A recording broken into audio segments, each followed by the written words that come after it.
Jóvenes, muy buenas. En primer lugar, saludarlos y darles la bienvenida a los temas mensuales.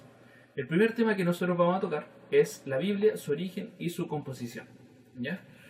Antes de comenzar con esto, quiero recordarles que este tema fue basado completamente en este libro que ustedes pueden ver acá, que es Las Escuelas Sabáticas o Lecciones Bíblicas del Sábado. Este es un material hecho por la Iglesia Israelita, donde ustedes pueden encontrar todo lo que la Iglesia acepta y la doctrina que acepta. ¿Ya? Los fundamentos de las fiestas solemnes, la respuesta a las pruebas que hemos realizado durante los campamentos y encuentros, y también las respuestas a las dudas que puedan surgir de estos videos. Así que también les pido, por favor, lo puedan recuperar y también echarle una revisada. Por último, acá en la descripción, acá abajo, les dejo la guía de actividades para este video, y así van a ser en todos. Realicen esta guía de actividades porque les va a servir bastante en las futuras evaluaciones. La pueden realizar en conjunto, conversarla, y también pueden ver este video las veces que quieran. Esa es la idea. Además, en la descripción también va a estar el link del canal God Science y el video que vamos a utilizar para explicar un tema bien específico acá. Así que es un canal bastante interesante. A quienes les guste la ciencia, se los dejo también en la descripción. Y solamente desearles que disfruten este material que está hecho con mucho cariño para todos ustedes y que todos podamos aprender de esto. Vamos a la introducción y comenzamos con el tema. Jóvenes, como les decía en la introducción, hoy vamos a hablar de la Biblia, su origen y su composición. A modo de inicio, lo primero que les quiero contar es que la Biblia es el libro más vendido, con 3.900 millones de copias a nivel mundial. Resulta raro entonces que sea el libro menos comprendido. Comienza con Moisés en el desierto de Sinaí y su elaboración dura aproximadamente 1500 años. ¿Ya? La palabra Biblia proviene del griego biblion, el cual significa conjunto de libros a nuestro español. Y está escrita aproximadamente por 40 autores de diversa condición social. Por ejemplo, Moisés o Pablo eran personas totalmente instruidas, mientras que, por ejemplo, Pedro era un pescador, lo cual nos hace ver que no es necesario que nosotros tengamos una condición tan alta para poder entender las cosas del Señor, sino solamente un corazón dispuesto para ofrecernos a su obra. En primer lugar vamos a hablar de la escritura de la Biblia, o sea, quiero decir, de la estructura. La Biblia nunca fue dividida en Antiguo y Nuevo Testamento, y eso es lo primero que hay que tener claro. Esta idea fue hecha para enmascarar que la mentira de que la ley está obsoleta. ¿Por qué? Porque si nosotros separamos el Antiguo Testamento y el Nuevo Testamento, podemos decir que el Antiguo Testamento es solamente para Israel. ¿Y qué nos permite eso decir? Entonces como todo era para Israel, la ley está nula. Y nosotros contamos desde el Señor Jesús hacia adelante. Y tenemos la ley de Cristo. ¿Me entienden? Es fácil así. Pero en realidad eso no es lo correcto, y lo correcto es hablar de escrituras griegas y escrituras hebreas. Las escrituras hebreas, o Tanaj, como le dicen los judíos, fueron escritas en hebreo y en arameo. Es importante decir que la mayoría de estos libros fueron escritos en hebreo, y hay solamente un par, o algunos, que fueron escritos en arameo. Les desafío a encontrar cuáles son. Por otro lado, podemos decir que abarca desde Génesis o Bereshit hasta Zacarías. Bereshit es Génesis, pero en hebreo. Y podemos dividirla en 5 subdivisiones para su mejor estudio. Recordemos que estas subdivisiones no son reales, sino que solamente por un tema pedagógico, o para poder entenderlas mejor. El Pentateuco, o Torah, en la primera división, y abarca desde Génesis hasta Deuteronomio. En él encontramos todas las instrucciones que Dios nos dejó, además de la historia de la formación del pueblo de Israel y cómo llegaron a la tierra prometida. Es bastante interesante de estudiar. En él también encontramos las fiestas solemnes, etc. Vamos a hablar en detalle en un posterior estudio, pero es a grandes rasgos esto. Tenemos también los libros históricos, que comienzan con Josué y terminan con Esther. Contienen la historia del pueblo, ¿ya? Desde que conquistaron la tierra prometida, cómo entraron, conquistaron, etc., cómo se formó el reino y su posterior división, y llevada a cautiverio también. Los sapienciales, o de sabiduría, son bastante interesantes porque contienen la sabiduría de los siervos del Señor. sabiduría que fue entregada también por Dios, como por ejemplo el libro de los Proverbios de Salomón o el Predicador, con su verso clásico, eh, el fin de todo discurso oído es este, teme a Dios y guarda sus mandamientos, porque esto es el todo del hombre. ¿Me entienden? Comienzan con Job y terminan con Cantares. Y también aquí podemos encontrar el libro de Salmos, el cual es el libro de adoración por excelencia. Tenemos los profetas menores, los cuales son llamados así no porque sean menos importantes, sino porque escribieron menos, solo por eso. Y también tenemos los profetas mayores, que son libros más extensos con diversas profecías. ¿Ya? Es importante recalcar que estos profetas no escribieron no están ordenados de manera cronológica. ¿Ya? Hay algunos que escribieron antes y otros después. Y es bastante interesante saber en qué momento del reino de Israel escribieron, porque eso nos va a poder permitir entender a qué se está refiriendo cada una de las profecías. Bueno, por último les dejo acá el resumen de la división con cada uno de los libros. Como les digo, es bastante interesante que ustedes puedan memorizarlos para un mejor estudio. ¿Ya? Nos va a permitir agilizar el estudio y también mejorar nuestra capacidad de ordenar nuestras ideas. ¿Por qué? Porque vamos a buscar dónde corresponde. ¿Ya? Se los dejo como tarea que los puedan memorizar. Tenemos acá las escrituras griegas o composición del pacto renovado. Lo primero que tenemos que decir es que son escritas en griego. Hay algunos que quieren traducir estas escrituras desde hebreo al español, pero no es adecuado porque fueron escritas en griego, lo cual requiere un paso de traducir del griego al hebreo para poder transmitirlas o traducirlas al español. ¿Me entienden? Hay algunas traducciones que se obsesionan con esto y es importante recalcarlo. ¿Ya? El idioma, ¿y por qué? Porque el idioma predominante en la región cuando fue escrita en las escrituras griegas era el griego. Ya recordemos que el mundo había pasado por distintos imperios. ¿Ya? Cuando nació Jesús estaba el Imperio Romano, pero antes de ellos fueron los griegos los que estaban ahí. ¿Ya? Abarca desde Mateo hasta Apocalipsis. ¿Ya? Y podemos dividirlo también en 4 subdivisiones. Los evangelios, que significan buena nueva, y que contienen el mensaje del Señor Jesús, a que vino a la tierra, pero también cada uno de los 4 evangelios tiene distintos puntos de vista de lo que pasaron. ¿Por qué? Porque cada uno básicamente incluyó lo que ellos creían que era lo más importante. Recordemos que en uno de los evangelios, no les voy a decir cuál, dice que no existiría un libro que pudiera contener todas las cosas que el Señor Jesús hizo cuando estuvo en la tierra. Así que es importante saber esas cosas. ¿Ya? Y también hay 2 de los 4 evangelios, o sus escritores, que no estuvieron cuando Jesús estuvo en la tierra. No vieron lo que pasó, sino que les contaron. Es importante también saber quiénes fueron. También tenemos el libro histórico del Nuevo Testamento, el cual es el libro de los Hechos. Contiene los orígenes de la iglesia del Señor y también tenemos evidencia fundamental acerca de que los apóstoles siguieron guardando las instrucciones dejadas por Dios en la Torá. ¿Ya? Es interesante decir esto, ¿por qué? Porque si los apóstoles sabían de primera mano que Jesús había anulado la ley, ¿por qué la siguieron guardando? También tenemos las epístolas, que es bastante importante decir que son cartas, no libros. ¿Y por qué? Ustedes pueden decir, bueno, no importa tanto. Sí importa, porque las cartas eran en respuesta a algo. ¿Ya? Eran en respuesta. Los libros yo los escribo para que otro lo pueda leer después. Las cartas son en respuesta a algo. Por ejemplo, yo soy romano, ¿ya? Y tengo una duda con respecto a la ley de los sacrificios. Digo, chuta, cuando Pablo vino no me quedó muy claro. No me quedó muy claro, así que le voy a preguntar a Pablo. Pablo, ¿hay que seguir guardando la ley de los sacrificios? Se la escribo, ¿cierto? Y se la envío. Bueno, le llega a Pablo, Pablo la lee y dice, esto no les quedó bien claro. Bueno, no, porque el fin de la ley es Cristo. No, man, respóndale a los romanos. ¿Me entienden? Y es interesante saber esto porque así, sacando de contexto estas cosas, nosotros podríamos decir, el fin de toda la ley es Cristo. No, cuando la carta de los romanos está básicamente tenían problemas con los sacrificios, ¿ya? Mientras que, por ejemplo, los gálatas tenían problemas con la circuncisión y cosas así.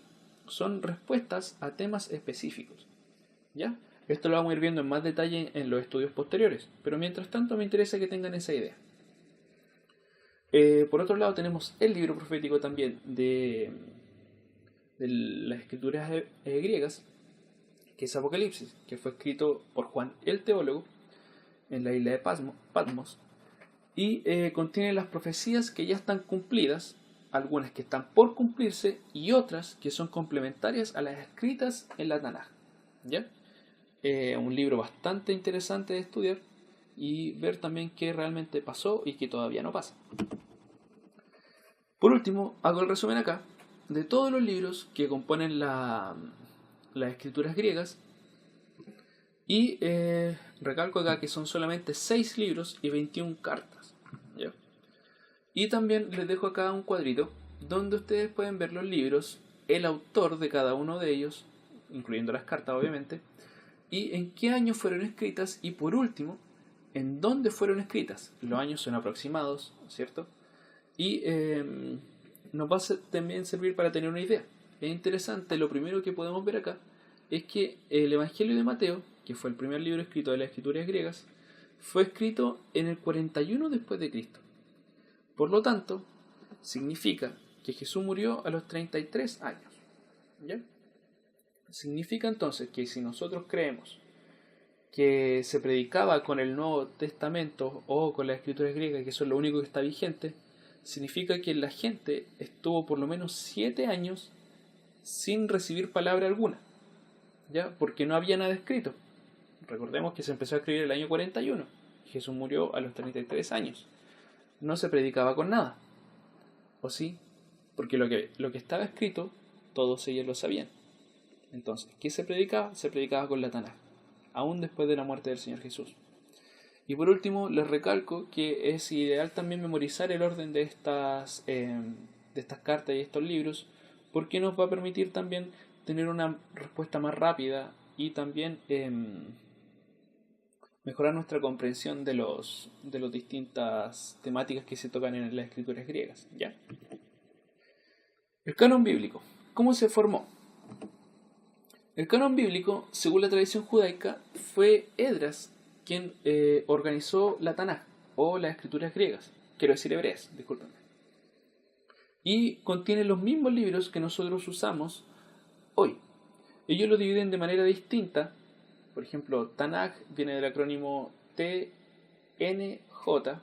que son Torah, los profetas, que es la J, y quiero decir la N y la J, que son los libros de adoración, ya, o sapienciales, o poéticos, ¿ya? Para ellos lo dividen solamente en 3, nosotros lo dividimos en 5, pero también tenemos que tener claro que son solamente divisiones de estudio, ¿ya? Pablo, este ejemplo es bastante interesante, que Pablo habló en una sinagoga después de la lectura de la ley y los profetas. Esto aparece en Hechos 13:15, lo pueden revisar, aquí pueden ponerle pausa y revisarlo, pausa, seguimos. En él dice que Pablo finalizó la lectura en la sinagoga de la ley y los profetas, por lo tanto había una separación de ellos ya existente después de la muerte del Señor Jesús. Todavía seguía vigente esa separación en las sinagogas, y Pablo se levantó y empezó a hablar del Señor Jesús. ¿Me entienden? Por lo tanto, en las sinagogas, en primer lugar, se predicaba la ley y los profetas, existía una separación de ellos, conocida por todos, y Pablo tenía conocimiento de esto, ¿ya? Y también podemos leer en 2 de Pedro, capítulo 3, 15 y 16, pausa ahora para que lo puedan leer, seguimos. Pedro advierte que las cartas de Pablo podrían ser tergiversadas. ¿Pero qué significa esto? Que, por ejemplo, yo le envío una carta a los romanos, entonces los filipenses ya también tenían conocimiento de esa carta. Por eso es que les advierte que tuvieran cuidado, ¿ya? Entonces, tenemos claro de que también las cartas circulaban y nos hace tener una idea de que existía un canon. No es evidencia suficiente, pero nos hace tener una idea, ¿ya? de que las cartas y los libros circulaban entre las distintas iglesias. Ahora, el canon según la Iglesia Católica. Según el catolicismo, el canon se formó entre el año 393 y el 397 después de Cristo, y según ellos, fueron ellos los que organizaron el canon. Pero como les decía, Pablo ya utilizaba un canon para predicar, y también este es otro ejemplo que aparece en Hechos 28-23, pausa, y en él dice que convencía a los judíos por la ley y por los profetas. Por lo tanto, él utilizaba la ley y los profetas para convencer a los judíos de que el Señor Jesús había venido. Y él hace la separación de la ley y los profetas también. ¿Me entienden? Y por último, también tenemos una evidencia histórica y un documento que es el fragmento de Muratori, el cual fue escrito en el año 170 después de Cristo y que fue descubierto en el año 1700. Pero podemos notar de inmediato que si fue escrito en el año 170 es mucho antes que el 393 que alega la Iglesia Católica. Así que, y en el fragmento de Muratori aparecen los mismos libros que nosotros usamos hoy en día en las escrituras griegas, ¿ya? Así que, como les digo, hay evidencia de que no fue la Iglesia Católica la que organizó el canon, ¿ya? Ahora, traducciones. Y este es un tema que complica bastante, ¿ya? ¿Cómo llegó la Biblia hasta nosotros y cómo llegó estas traducciones a nosotros? La que tenemos acá, disculpen que vuelva, es la Biblia del Oso. Es una Biblia bastante conocida. Pregunten por ahí de qué se trata. Pero lo más característico es que tiene un oso en su portada. Por eso se llama así. Se llama así. Lo primero que hay que hablar y diferenciar son las transcripciones de las traducciones. ¿Ya? Las transcripciones, a diferencia de las traducciones, son copias de exactamente lo mismo que se decía.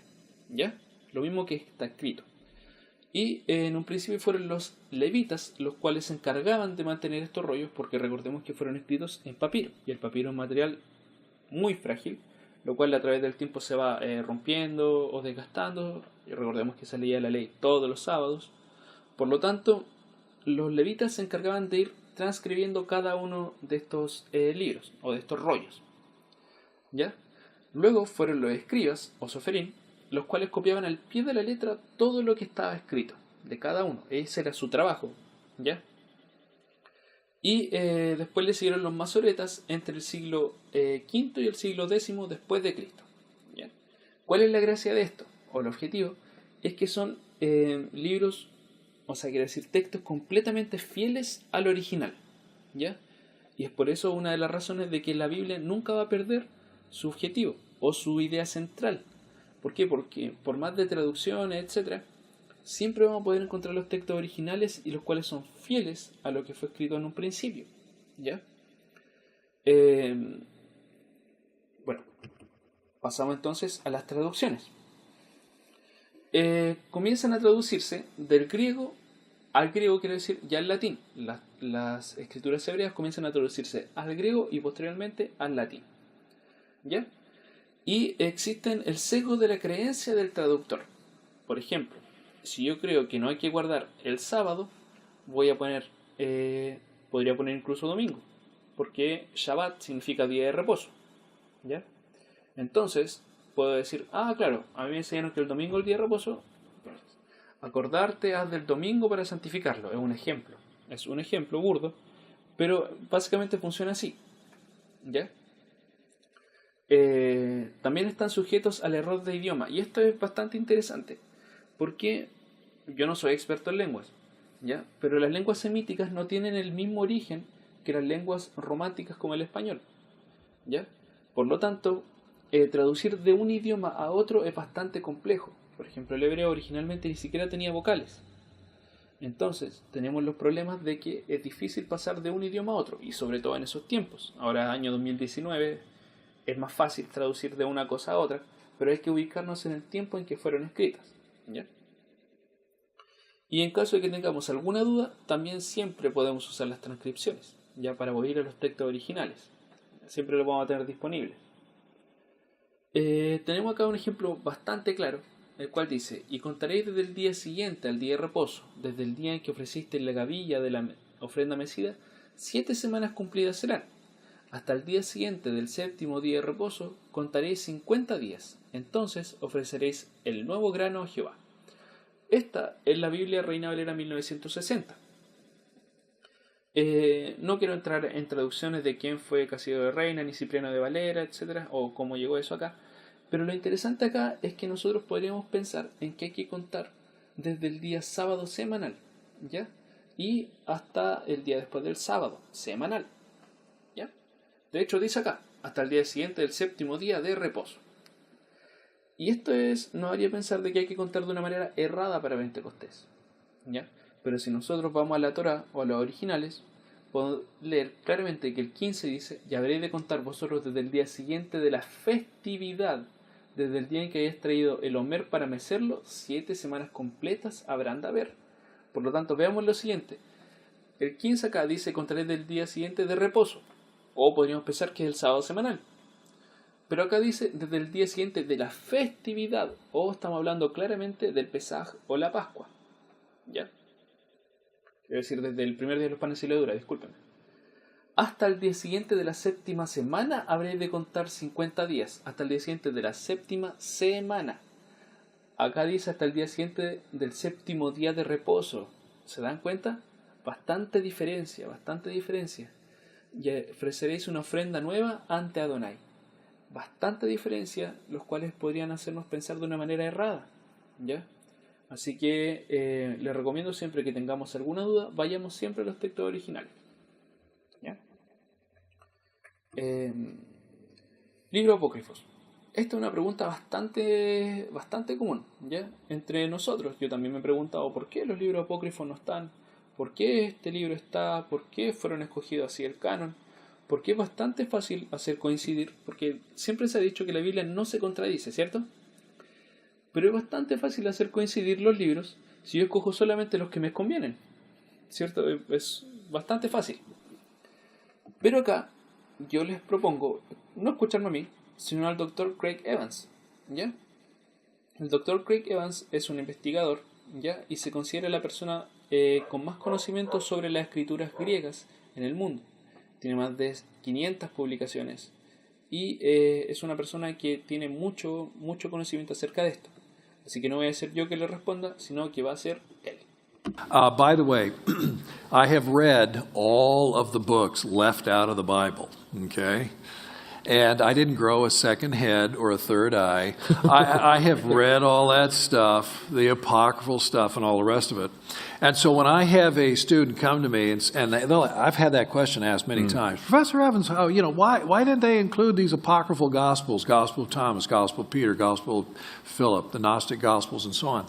And I said, tell you what, why don't you read them and come back in a week or two and you tell me. Every single time they come back, go, oh man, yeah, I see what you mean. Yeah, the church didn't make any mistake. These other writings are wonky and it's obvious. They lack verisimilitude. They clearly are not reflecting the real world, the early first century Jewish Palestine. This is not Jesus speaking. This is somebody else speaking, using his name. This is something else. It is weird. It is odd. It's unhistorical. So there is no serious scholar that sits down and says, oh my goodness, the church goofed. It should have included these other 3 writings. Nobody says that in the real scholarly world.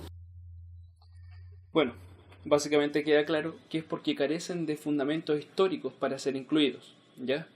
Dice también el doctor que ningún académico o ninguna persona realmente entendida tomaría en serio los libros apócrifos porque no se puede, ¿ya? Es solamente por fundamentos históricos. Es como, por ejemplo, si yo quisiera decir que en la reconquista de Chile los españoles llegaron con autos, ¿me entienden? Cuando en ese tiempo no habían autos. Hay evidencias que ellos encuentran, bueno, voy a dejar el link en la descripción. Esto es del canal God Science, bastante interesante este canal con mucha evidencia científica a los que les gusta la ciencia. Yo prefiero creer en la fe, a pesar de que soy científico, pero con bastante evidencia, con bastante fundamentos, ¿ya? Personas entendidas en este tema, Y él dice que básicamente no se pueden incluir porque carecen de verosimilitud histórica. Ya no son libros que uno pueda aprobar por eso. ¿Ya? Así que si queremos incluir los libros apócrifos a la Biblia, en primer lugar deberíamos refutarlo a él, ¿ya? Y conversar con él. ¿Ya? No es que él sea la autoridad, pero si queremos discutir con alguien, que sea con una persona que realmente sepa. ¿Me entienden? A eso voy. Por último, y para terminar este tema, que espero le haya gustado, la Biblia es un solo libro. No hay Antiguo ni Nuevo Testamento. Solamente es un libro entero que cuenta la historia y todo el mensaje que quiere el Señor de nosotros. ¿Ya? Para dividirla de una manera de entendimiento, podemos dividirla en escrituras hebreas y escrituras griegas, ya, los cuales equivalen de cierta manera, pero recordemos siempre que es un solo libro. Esa división fue hecha para enmascarar de que la ley sigue vigente, ¿ya? Para enmascarar eso, es decir, no, la ley no sigue vigente. Fue escrita en griego y en hebreo, y algunos libros en arameo, ¿cierto? Fue Esdras quien compiló la Tanaj, y también tenemos evidencia de que antes de que la Iglesia Católica hiciera su canon en el año 393, en el año 170 ya teníamos evidencia de que existía el fragmento de Muratori, el cual es básicamente el mismo canon usado por nosotros. Es interesante también memorizar el orden de los libros. Es muy útil y bastante bueno para nosotros. Ya nos va a permitir estudiar de una manera más ordenada. Y los libros apócrifos también carecen de argumentos históricos que hagan posible su inclusión. ¿Ya? Ese fue el tema. Espero les haya gustado. Esto fue hecho con mucho cariño, como les decía anteriormente, mucho cariño para todos. El siguiente tema que vamos a tratar es el contexto histórico de la Tanaj. ¿Qué pasaba en el mundo? ¿Por qué fueron escritos de esa manera? Y cómo, básicamente, de qué se tratan, ¿ya? No vamos a entrar en detalle en cada uno de ellos, ¿ya? Porque esto es un programa que va a ir avanzando de a poco. Vamos a ver desde lo más grande hasta lo más micro, y nos vamos a ir incluyendo de a poco en los detalles más específicos. Así que vamos a hablar del contexto histórico de la Tanaj o escrituras hebreas. Así que muchas gracias, espero les haya gustado, como les decía anteriormente, y también recordarles que abajo en la descripción queda la guía de actividades para que ustedes la puedan realizar, la puedan resolver con su asesor, la puedan conversar en conjunto. No es necesario que se sienten y que la completen y después sea evaluada, sino que básicamente entendamos y pongamos en práctica todo. ¿Ya? Convérsenla en conjunto, y sin nada más que decir, reitero mis agradecimientos y éxito. Chau, chau.